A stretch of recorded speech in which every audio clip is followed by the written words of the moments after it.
Irmãos, vamos abrir nessa manhã a palavra do Senhor no texto de Êxodo, capítulo 29.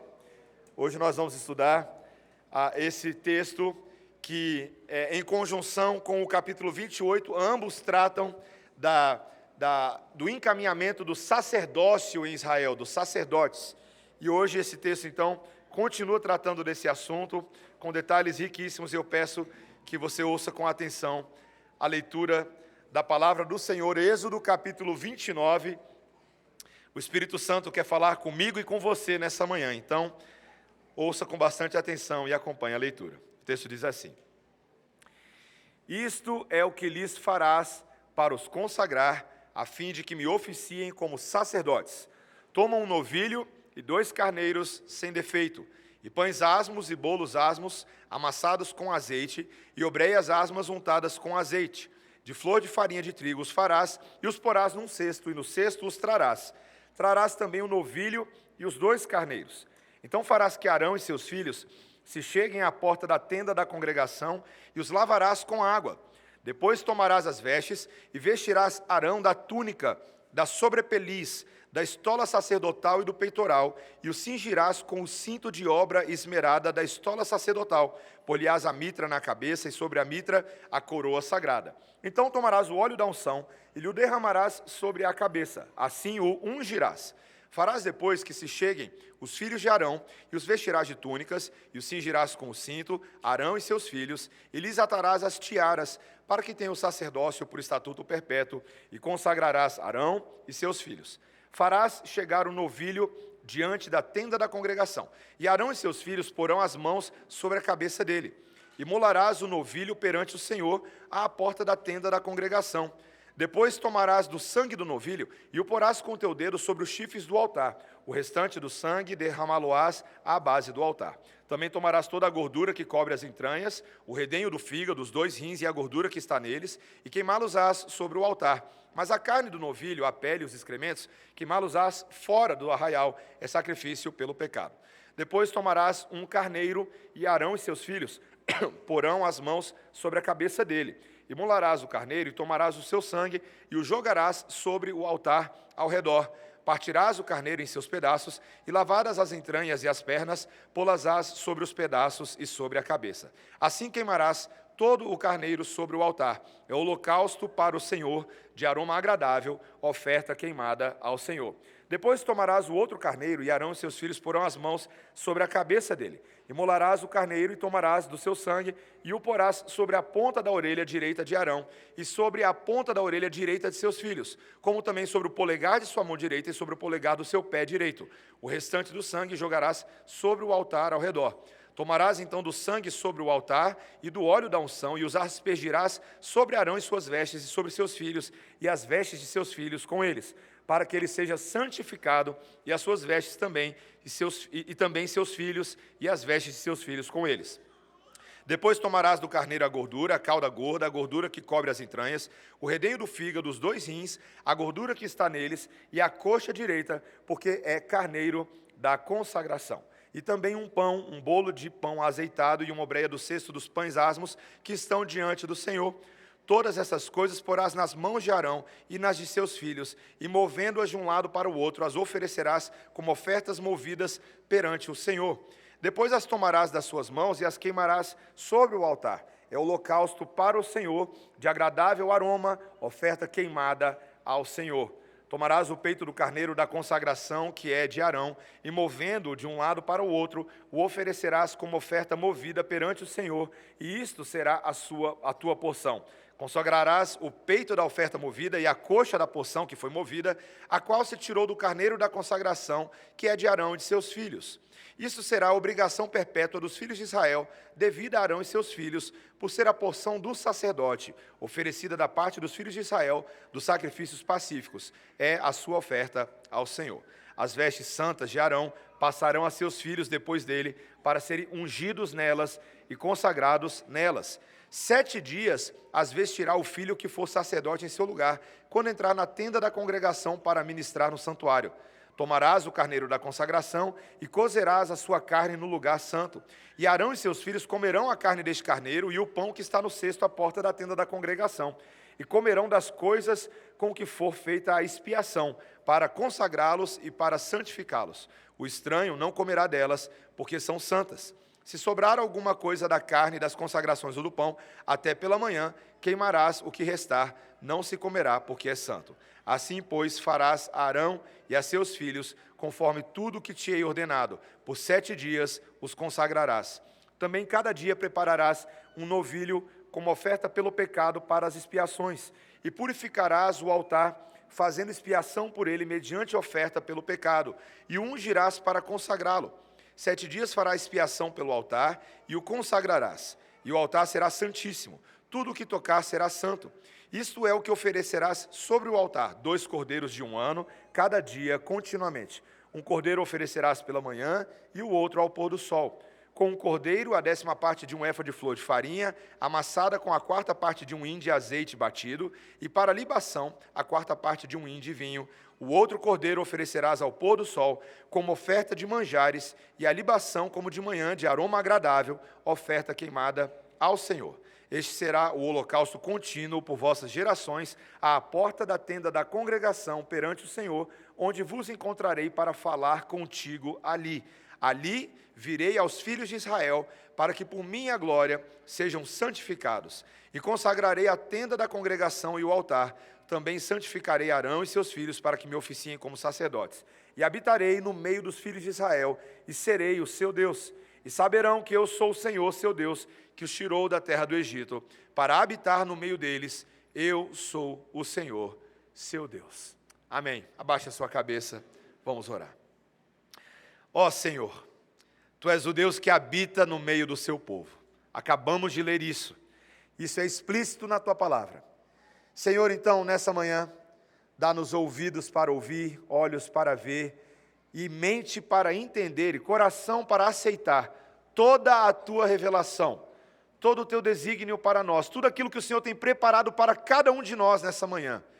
Que recebamos com prontidão, com fé, Senhor, com alegria e disposição, para viver em obediência pela fé diante do Senhor todos os dias da nossa vida, com as nossas casas, com nossos familiares, para a glória do Senhor. Interpreta tudo o que precisamos entender nessa manhã, em nome de Jesus. Amém. As crianças podem desenhar um vaso de flores bem bonito, tá, criança? Pode fazer um vaso bem bonito, daqueles que a gente coloca em casa, sabe? Pode decorar esse vaso, pintar com algumas cores e colocar algumas flores bem bonitas, uma planta bem bonita dentro desse vaso, tá bom? E depois você vem mostrar para mim. Eu já ia falar, você vem mostrar para mim e para o pastor Silvio Biso, mas você vai ter que mostrar pela internet para o Silvio Biso, se você quiser, que ele foi terça-feira para a Itália. Meus irmãos, vasos em casa é um dos itens mais bonitos de decoração que a gente pode ter, né? Às vezes as mulheres, bem delicadamente, escolhem aqueles vasos que vão dar um ar de leveza, de singeleza para casa. Mas um vaso não se cria sozinho. Alguém tem que fazer o vaso. E a Bíblia gosta muito da imagem do oleiro. O oleiro é o fazedor de vaso. Você sabe como é que um vaso é feito? Mesmo um simples vaso de barro. Vocês sabem, crianças, como é que o vaso é feito? Tem várias etapas. Primeiro tem a preparação da argila. A argila, ou ali o material, o barro, que o oleiro vai, separa, e ele amassa bem direitinho, para não ficar nenhuma bolinha de ar, para depois o vaso ficar perfeito. Depois ele pega aquela argila e coloca ela na roda do oleiro. Vocês já viram, crianças, como é que é? Ele coloca, e aí ele bota as mãos dele bem molhadinhas, e ele vai moldando o vaso. Eu fico impressionado com a técnica dele, né? Para ficar bem redondinho. E aí depois ele vai, com os dedos dele, ele vai usando para afinar a borda do vaso, e dar um entalhamento. E à medida que o vaso vai girando, cada vez que gira ele vai caprichando no entalhe. Depois vem a secagem do vaso, depois esse vaso até é queimado, sabia? Num forno de alta temperatura para cozer ali aquela massa, então ela vira uma cerâmica bem dura e bem bonita. Depois ele vem com a tinta e pinta o vaso, e aí você tem aquele vaso bonito em casa. Depois de tudo isso, é um processo que eu e você não vemos, mas a gente vê o resultado final e a gente fica muito feliz com aquele vaso em casa. Meus irmãos, nesse momento em nós está acontecendo um processo que a gente não vê, mas existe um oleiro trabalhando. Em cada um de nós. A Bíblia nos diz claramente isso, quando Isaías, lá no capítulo 64, versículo 8, disse: mas agora, Senhor, Tu és o nosso Pai, nós somos o barro e Tu é o nosso oleiro. Todos nós, o texto de Isaías fala, todos nós somos obra das Tuas mãos. Deus está fazendo isso em nós. Um processo no qual Ele está nos transformando de glória em glória, nos tornando mais semelhantes ao Seu Filho, e mais especificamente aqui nesse texto, nos tornando uma nação de sacerdotes.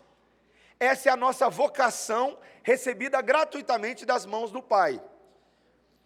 Então, quando eu digo para você que antes de você ser arquiteto, médico, advogado, ou qualquer outra profissão e vocação que você tenha nesse mundo, quando eu digo para você que você é um sacerdote, o que você pensa disso? Você é um sacerdote.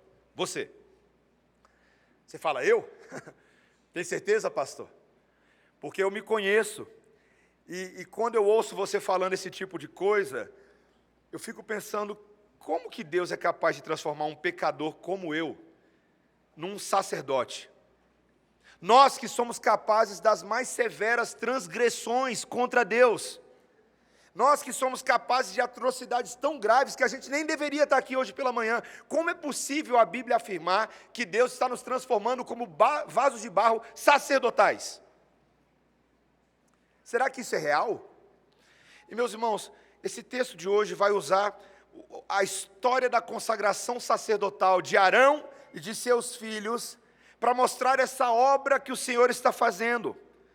Um processo que Deus ordenou a Moisés executar, que era, na verdade, aquela preparação naquele santuário terreno, é a preparação que o Espírito Santo está fazendo em cada um de nós, para que os sacerdotes ministrem na santa presença de Deus. O texto vai deixar claro, eles têm que ser santificados pelo Deus Santo. Somente alguém que é santo pode transformar as coisas em coisas santas.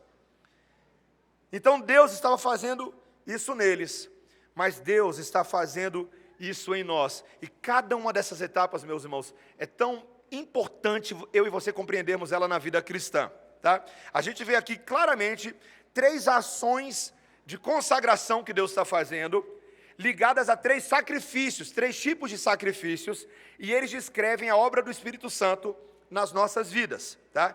E à medida que eu for descrevendo aqui, prometo não ser longo, mas eu quero que você vá tentando visualizar essa cena ali, tá, que está acontecendo, e você também vai começando a pensar na obra de Deus na sua vida e na minha vida também. Tá? A gente vai ver que os sacerdotes têm que ser lavados, têm que ser vestidos e têm que ser ungidos. Lavados, vestidos e ungidos, tá? Primeiro eles têm que ser lavados. Logo aí no início, depois de separar os materiais, Moisés tinha que separar tudo direitinho nos versículos 1 a 3, mas no versículo 4, a gente vai ver então que os sacerdotes, na verdade ali, Arão e seus filhos, no momento que eles vão entrar nessa vida sacerdotal, então eles são trazidos à porta da tenda do encontro, do tabernáculo, e eles vão literalmente tomar um banho. Eles vão ser banhados, eles vão ser lavados com água. Meus irmãos, essa lavagem com água visível, ela vai representar esse processo de purificação que vai acompanhar o povo de Israel em todo o Antigo e Novo Testamento. Em todo o Antigo Testamento, a gente vai ver esse sistema cerimonial de lavagem se repetindo, e no Novo Testamento, quando o sinal do batismo vier para substituir os antigos sinais, nós vamos continuar vendo água e banho. E a conexão que existe nesse texto, a gente vai começar a perceber que cada um desses atos do início está ligado também aos sacrifícios que vem logo na sequência. Porque nos versículos 10 a 14, vem aqui o primeiro sacrifício. Moisés foi ordenado a separar um novilho, nessa cerimônia de consagração, pelo sacrifício do pecado, e a cena é muito interessante. Arão e seus filhos, então, imagina essa cena. Eles vão se reunir ao redor desse novilho, e o texto diz que então que eles vão colocar as mãos sobre a cabeça do novilho. E isso seria um símbolo de uma transferência dos pecados para o animal. Veja, meus irmãos, a ideia aqui era simbólica, tá? A ideia era que, para que esses sacerdotes pudessem estar puros na presença de Deus, a lavagem deveria ser uma transferência, uma expurgação dos seus pecados, para que outro levasse aqueles pecados em seu lugar.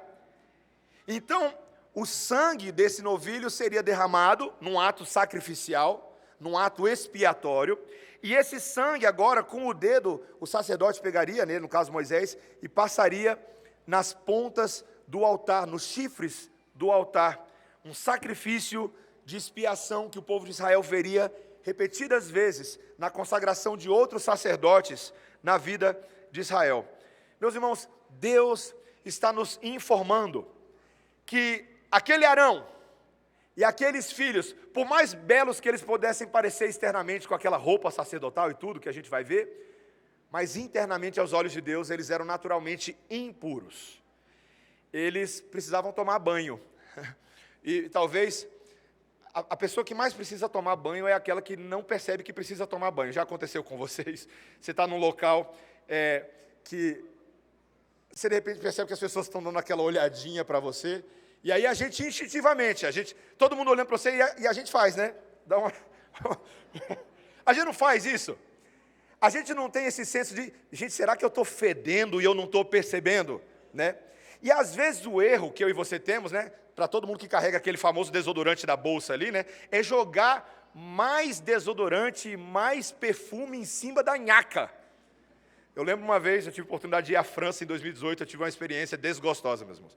Eu vi gente no metrô jogando desodorante em cima da nhaca, só piora. Não é verdade? Quando você tem um cadáver e você joga especiarias e perfumes em cima do cadáver, ele não deixa de ser um cadáver.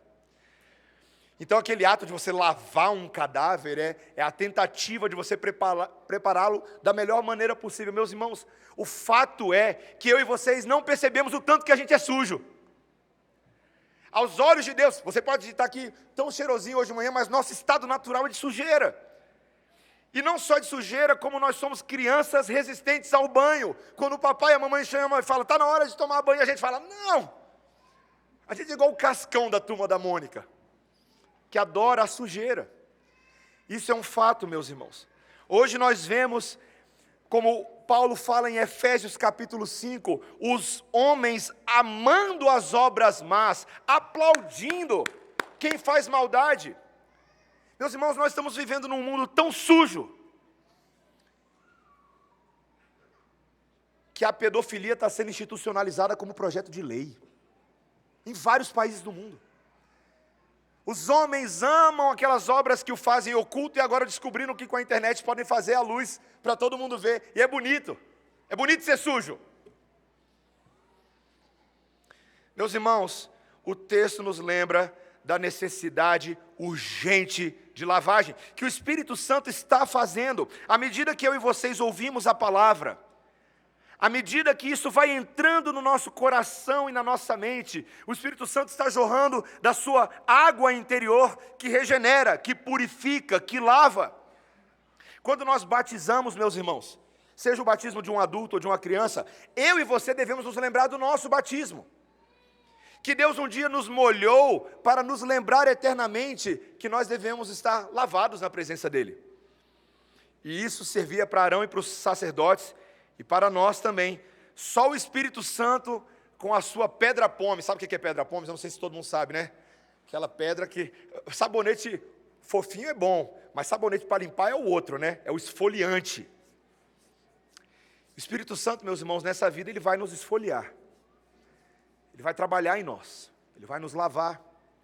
Mas veja que não é só lavagem que está sendo simbolizada, mas em segundo lugar, as próprias vestes. Sacerdote tem que ser lavado, mas tem que ser vestido. E aqui nos versículos 5 a 6, logo depois da lavagem, então, Arão e os seus filhos são trazidos, e eles têm que ter uma cerimônia de colocar a roupa, e é uma cerimônia. É interessante, vocês lembram da roupa que a gente mencionou na semana passada? É o manto sacerdotal, a túnica bordada, o éfode, lembra? O cinto do éfode, o peitoral que continha as pedras, as ombreiras que são interligadas por um fio. Você tem também o Urim e o Tumim, tudo isso a gente viu na semana passada, que são aquelas pedras através das quais o sacerdote descobria a vontade de Deus. Além disso, ele coloca aqui no texto a mitra, né, ou o turbante, ele coloca na sua cabeça aquela coroa que o sacerdote carregava. E tem uma lâmina de ouro, lembra? Uma lâmina de ouro que tinha uma placa com uma inscrição, Santidade ao Senhor. Tudo isso era o rito, como um cavaleiro que estava colocando uma armadura. Levava tempo para colocar aquela roupa, não era rápido.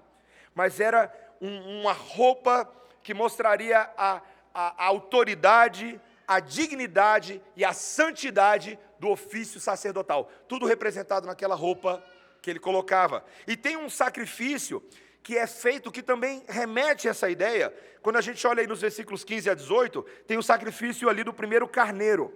É bem interessante, porque ele é oferecido como um holocausto. O Arão e seus filhos também colocam a mão na cabeça dele, e o sangue dele é aspergido ao redor do altar, e o texto menciona que agora ele é queimado no altar como uma oferta de cheiro agradável ao Senhor. Cheiro agradável ao Senhor. Todas as vezes que você vê essa ideia de um cheiro novo no meio da sujeira, é porque Deus está produzindo algo novo, gerando algo novo, trazendo para esses homens uma roupa que naturalmente eles não têm. Meus irmãos, como que eu e você poderíamos andar com santidade, autoridade e dignidade? Uma das doutrinas reformadas mais preciosas, meus irmãos, que basicamente o pastor R.C. Sproul diz que essa doutrina foi a causa central da reforma protestante, é a doutrina da justificação pela fé. Essa doutrina nos lembra, para refrescar nossa cabeça, de que a maneira pela qual o homem pode entrar na presença de Deus é somente mediante a autorização de Deus, que concede ao homem, que imputa ao homem uma justiça nova, uma vida nova, vestes novas. Porque as vestes com as quais o homem vem até Deus são vestes rasgadas, vestes de uma justiça própria inadequada para se estar na presença de um Deus santo.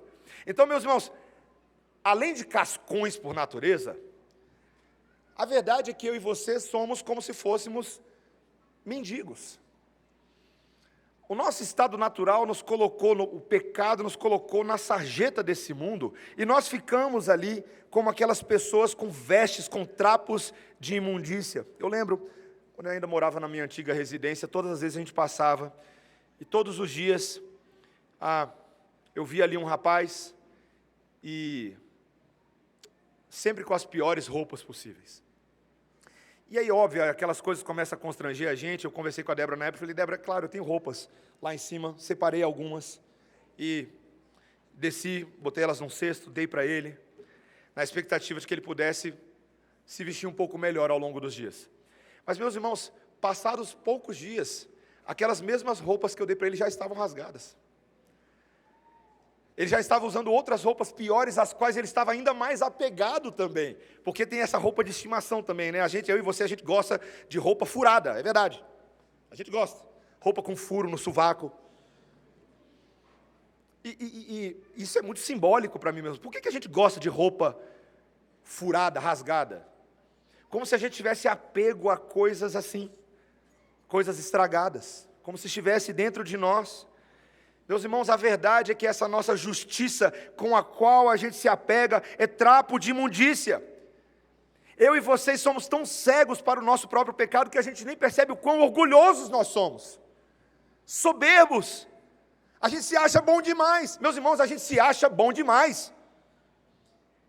E a gente anda por esse mundo contando vantagem, como se tudo que a gente tivesse nas nossas mãos, nossas conquistas, fossem nossas conquistas. E a gente joga isso na cara de outras pessoas, como se nós mesmos não fôssemos, por natureza, mendigos. Meu irmão, minha irmã, e eu preciso dizer isso, e eu não vou entrar no detalhe da minha aplicação, eu só vou fazer a aplicação de forma mais genérica, tá? Tem muito crente orgulhoso, meus irmãos. Ali pelo meu gabinete, eu tenho experimentado o orgulho, e quando eu vejo o orgulho dos outros, eu vejo o meu orgulho. Meus irmãos, crente não tem espaço para orgulho. A gente precisa matar esse orgulho urgentemente antes que ele mate você. Porque o orgulho vai fazer com que você perca coisas nessa vida.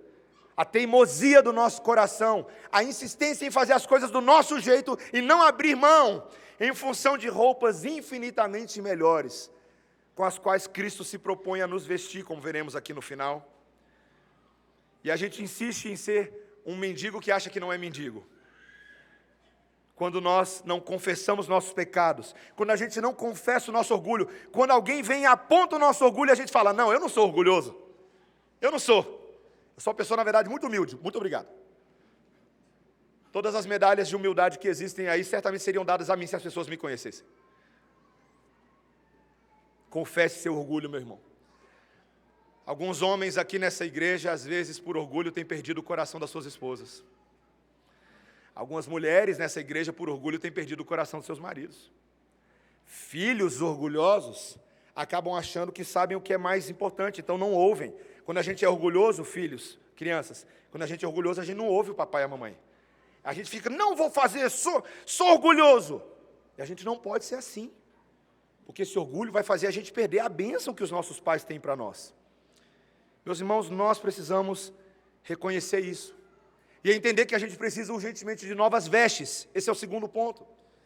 E em terceiro e último lugar, meus irmãos, nós precisamos de uma lavagem, precisamos de novas roupas, mas precisamos também de uma nova unção. Sacerdotes precisam ser ungidos. E o texto vai dizer no versículo 7, então, que depois de lavar os sacerdotes, depois de vesti-los, então, Moisés unge Arão, derramando óleo da unção sobre a sua cabeça. Meus irmãos, que cena interessante, né? Há alguns textos bíblicos, como o Salmo 133, que nós lemos hoje, e outros, vão dizer que, basicamente, eles faziam o quê? Eles se ajoelhavam ali, e aí eles esticavam a cabeça para frente. E então, no caso aqui, Moisés vinha com esse óleo que havia sido preparado com todo o detalhamento, depois a gente vai falar disso. E ele derramava esse precioso óleo, e os homens antigamente eram cabeludos e barbados, e a cena que a gente tem é esse óleo escorrendo do topo da cabeça, por cada um do pelo do rosto, escorrendo até aqui embaixo e pingando rumo ao chão. E essa cena era repetida sobre a cabeça de cada um dos filhos de Arão. E essa era uma cena de consagração. A ideia do óleo na Bíblia é, depois que você recebeu esse óleo, essa pessoa está claramente separada para uma finalidade específica. Esses homens, Arão e seus filhos, não têm mais direito de escolher na vida deles o que eles querem fazer, porque Deus está escolhendo o que eles serão e farão. Eles são de Deus, eles são santificados. O hebraico aqui, kadosh, kad, a raiz kad, ali no hebraico, significa literalmente cortar e separar. Cortar e separar. Então, quando você tem kadosh, ou kadesh na Bíblia, você tem a separação da vida comum. Então, Arão e seus filhos são separados. E isso vai ficar confirmado também no segundo carneiro consagrado, que é os versículos 19 a 28, resumindo. É um ato mais elaborado, eles de novo colocam as mãos sobre a cabeça do carneiro, e depois agora que o sangue é colocado sobre o altar, o texto nos diz agora que Moisés vem, preste atenção, meus irmãos, e ele vem com o seu dedo, e ele coloca agora um pinguinho de sangue na orelha direita de Arão e dos filhos, depois ele vem e coloca um pinguinho de sangue no polegar direito, e depois ele vem e coloca um pinguinho de sangue no dedo do pé direito. Que cena interessante, né? São detalhes, às vezes, na Bíblia que a gente não lembra. O que isso significa, meus irmãos? Veja, é uma consagração prática de todas as áreas do corpo no qual o sacerdote teria relacionamento com Deus e com o povo. O sangue sobre a orelha simboliza de que o ouvido desse sacerdote agora está consagrado para ouvir a voz de Deus. O sangue sobre as mãos significa agora que as mãos desse sacerdote agora estão direcionadas para servir a Deus com as suas mãos. E os seus pés são consagrados para que ele caminhe dentro da santidade do Senhor. Meus irmãos, ou seja, não há nenhuma área do corpo desse sacerdote que ele não deva servir para o inteiro serviço do Senhor. ele está sendo colocado em comunhão especial com Deus, e essa é uma comunhão que vai ser firmada com uma refeição, versículos 23 a 25, a gente vê aqui, depois que o carneiro é queimado no altar, então uma parte é dada agora a Arão e seus filhos, e eles mesmos vão comer dos restos dessa comida. Eles participam nas ofertas. Também tem aqui um pão sem fermento, um bolo de pão com azeite e uma torta. Todos eles são comidos e oferecidos como parte da consagração, simbolizando essa pureza, essa dedicação ao serviço. Meus irmãos, era um processo tão sério, e Deus queria que Arão e seus filhos soubessem, que o filho soubesse, que era um rito que ia levar 7 dias. Durante 7 dias eles iam fazer isso. E se por acaso, por algum motivo, um dos filhos de Arão tivesse que substituir o pai, por algum motivo, vamos supor que Arão ficou doente. Então agora um dos filhos vai oficiar no lugar do pai, para que sempre houvesse sacerdote fazendo os atos na vida do povo. Então o filho deveria colocar as roupas do pai e passar ele mesmo por um rito durante 7 dias. Consagrado a Deus. E esse rito prolongado, meus irmãos, eu fico impressionado, porque às vezes eu e vocês, isso acontece comigo também, tá? Eu sou pastor, mas eu sou pecador também. Às vezes a gente está lá no culto a Deus, tem dia que você fala assim, nossa, esse culto está demorando, né? Tem tudo nesse culto hoje, tem batismo, tem ceia, tem apresentação de novos membros, tem dízimos e ofertas, pastor que prega 1 hora. Que culto longo, e você olha no relógio, nossa, já passou 1h30. E se o culto durasse 7 dias? Eu tenho certeza que se Deus instituísse que o culto na redenção tivesse que durar 7 dias, eu e você levaríamos um pouco mais a sério o que Deus quer fazer no culto. Deus quer ter certeza que num ciclo de 7 dias, de 1 semana, qualquer sacerdote entendesse de que a semana dele é consagrada para Deus. Não é só o dia do Senhor, é a semana do Senhor. E se é a semana do Senhor, toda semana é 7 dias, e toda semana você está entrando nessa mentalidade de consagração. Você não tem folga de Deus, você não tem férias de Deus. Você até pode ter um dia de folga na semana que você fala assim, esse aqui é o dia que eu descanso. Mas se você tirar férias de Deus, Deus vai caçar seu calcanhar e falar, por que você está tirando férias de mim? Você é meu.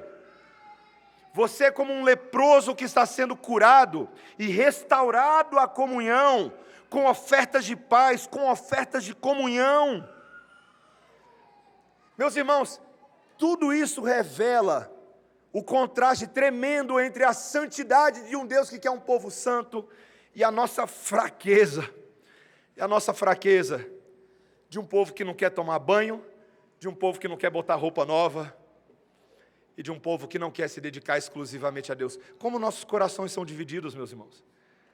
Talvez hoje mesmo, você está aqui no culto e pensando no jogo do Palmeiras mais tarde.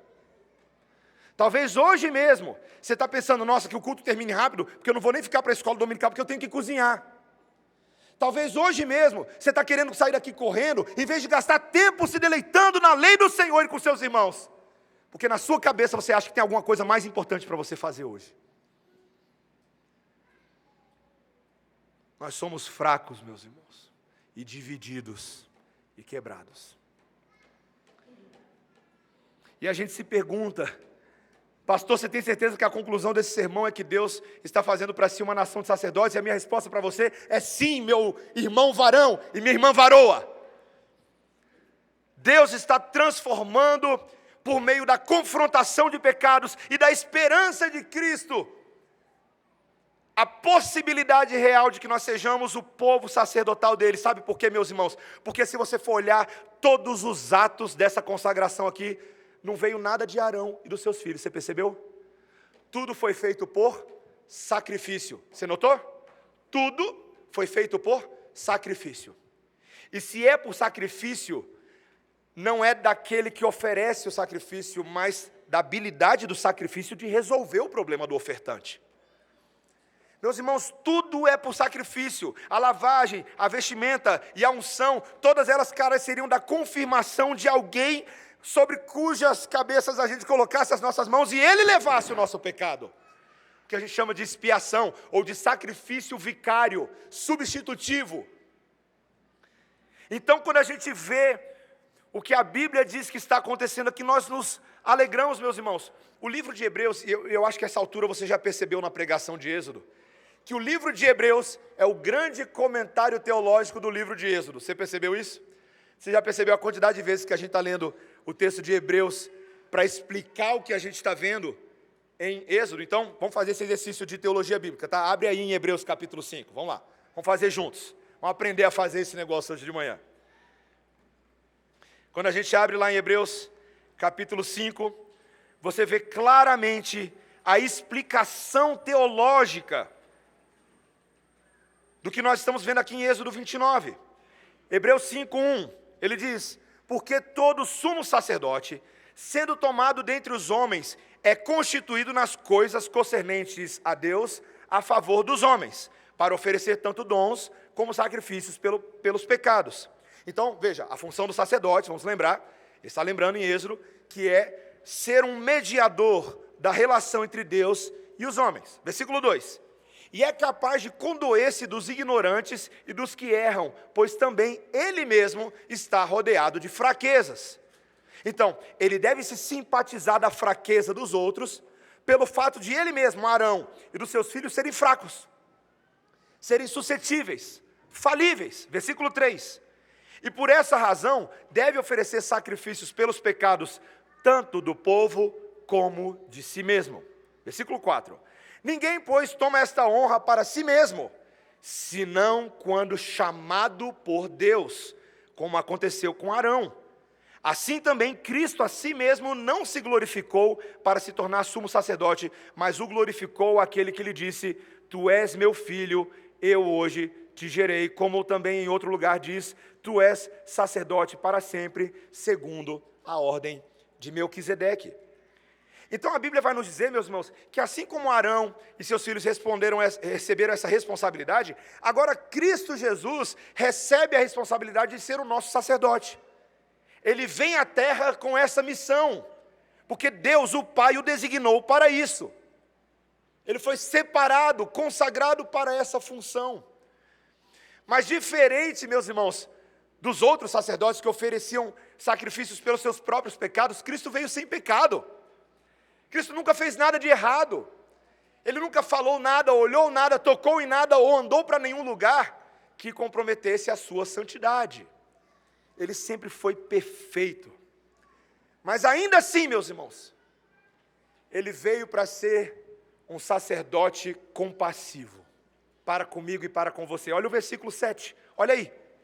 Ele, Jesus, nos dias da sua carne, tendo oferecido com forte clamor e lágrimas, orações e súplicas a quem o podia livrar da morte, e tendo sido ouvido por causa da sua piedade, embora sendo filho, aprendeu a obediência pelas coisas que sofreu, e tendo sido aperfeiçoado, tornou-se o autor da salvação eterna para todos os que lhe obedecem, tendo sido nomeado por Deus sumo sacerdote, segundo a ordem de Melquisedeque.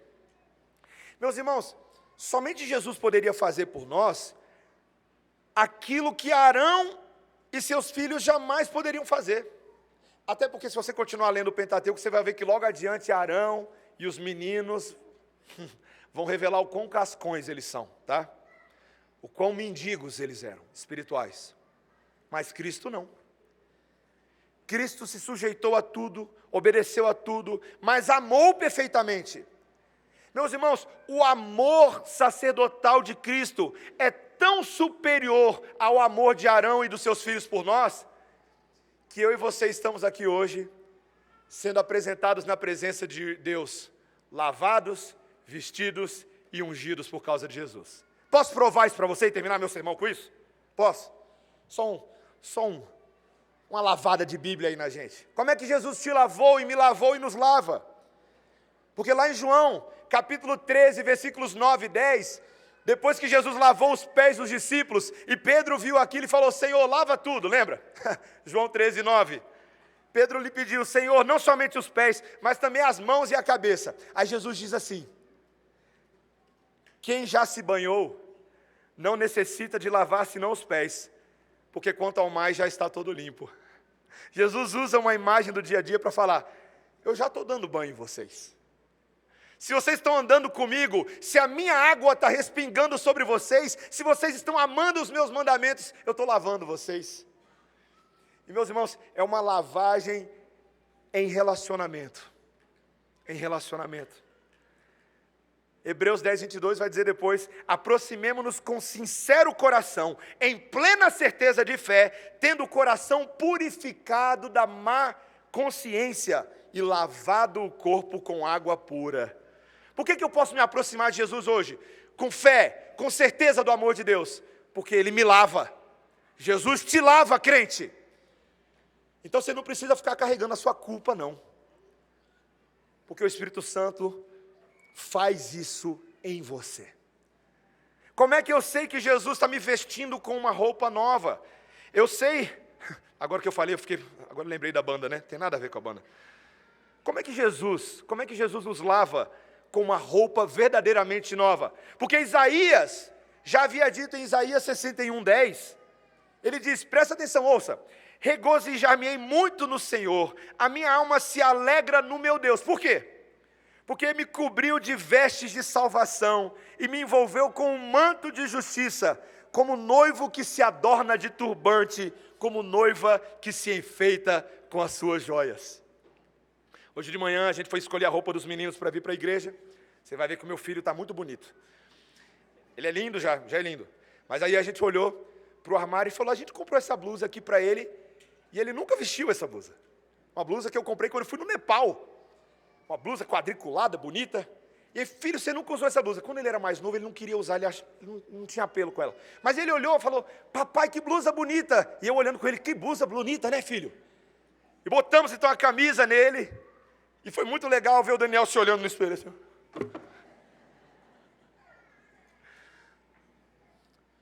Meus irmãos, uma das alegrias que eu como pastor tenho, e o Bispo tem também, e a gente passou no passado por algumas dessas, é quando alguém entrava ali no nosso gabinete e fala: pastor, eu ouvi aquela pregação no domingo e eu quero saber o que eu tenho que fazer para ser salvo. E aí a gente, uma vez foi eu e Bispo juntos, a gente olhando para ela assim: cara, sério que ele está perguntando isso para a gente? Colega, a resposta é fácil demais: creia no Senhor Jesus. E a pessoa falou: só isso? A gente falou: só isso. E a gente fez com ele uma oração. Naquele momento ele mesmo entregou a vida para Cristo. E meus irmãos, quando ele abriu os olhos, ele estava com aquela cara de criança vestindo roupa nova, sabe? Ah, meus irmãos, como é bom! Você lembra da alegria da sua conversão? De ter roupas novas em Cristo Jesus. Que bênção, meus irmãos, que alegria! Como é bom! A alegria de uma igreja é poder discipular os novos convertidos. É uma alegria isso. Eu como pastor, eu sinto nostalgia, meus irmãos. Hoje eu tenho que fazer tanta coisa como pastor, que às vezes nem sempre eu tenho tempo para fazer aquele discipulado individual, um a um, de novos convertidos. Mas o pastor nunca daria conta de fazer isso mesmo, porque você está aqui na igreja para fazer isso, meu irmão. Discipula os novos convertidos e ajuda eles a entenderem a roupa nova em Cristo Jesus. Ah, meus irmãos, como é bom! E por fim, eu termino. Jesus está lavando a gente, Jesus está vestindo a gente. Eu não li aqui, eu vou ler só por obrigação, mas é importante. Apocalipse 19:8, porque ele foi dado vestir-se de linho finíssimo, resplandecente e puro, porque o linho finíssimo são os atos de justiça dos santos. Mas Deus também está nos ungindo nessa manhã. Cristo está nos ungindo. Porque João, o discípulo amado, disse em 1 João capítulo 2, versículo 20, vós possuís a unção que vem do Santo. E todos vocês têm esse conhecimento.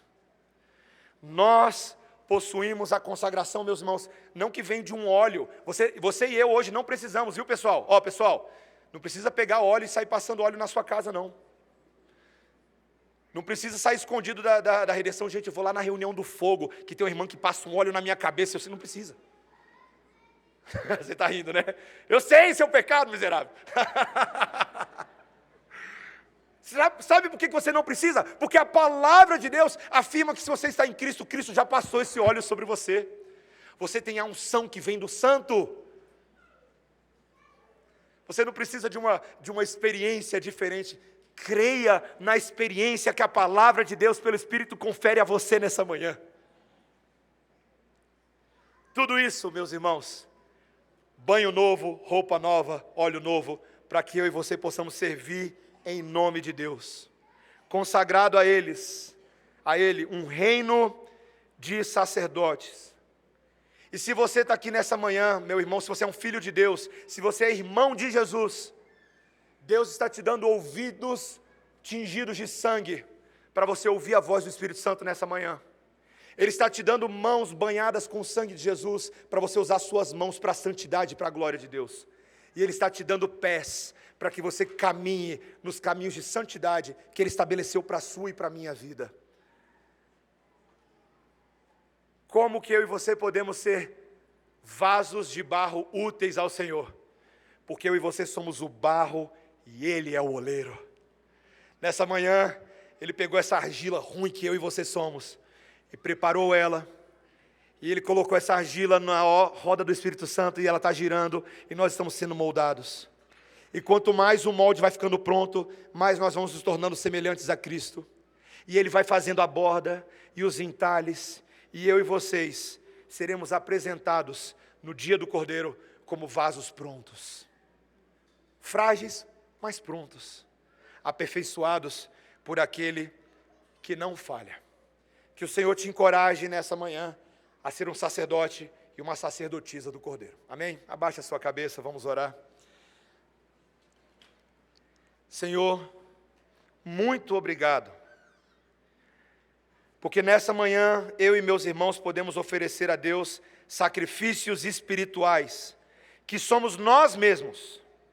Nosso louvor, nossa ação de graças, nossas dádivas espirituais, que pegam todas as áreas da nossa vida. Tudo, literalmente. A roupa que a gente sai de casa, o nosso carro, o nosso dinheiro, nossas propriedades, nossas conquistas, nossas habilidades, nossas capacidades de oratória, de retórica, de inteligência, de matemática. Tudo é teu, Senhor. Nós somos teus. E nós queremos oferecer por Cristo sacrifícios espirituais agradáveis ao Senhor. Senhor, trabalhe em nós. O Senhor sabe que às vezes a gente é uma argila muito complicada, mas te agradecemos, Senhor, porque a tua obra é infalível. E nós seremos refeitos, estamos sendo refeitos, detalhadamente, pelo poder do Espírito Santo, para que em teu nome ofereçamos diante do mundo uma oferta verdadeira de amor. Em nome de Jesus. Amém. Amém.